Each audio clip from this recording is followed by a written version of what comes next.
ऐसे में कहाँ पे आ रही दिक्कत है आपके? लेग में। लेग में, ठीक है। वापिस चलो, पीछे मुड़ के, ऐसे मुड़ के जाओ।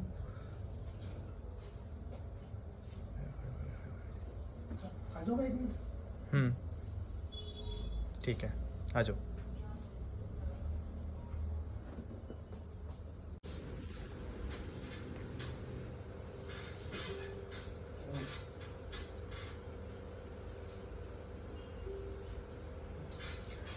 ठीक है, कल आपका फर्स्ट सेशन था।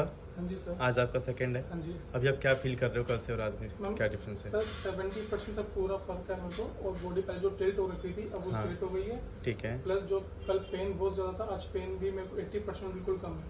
ठीक है, थैंक यू।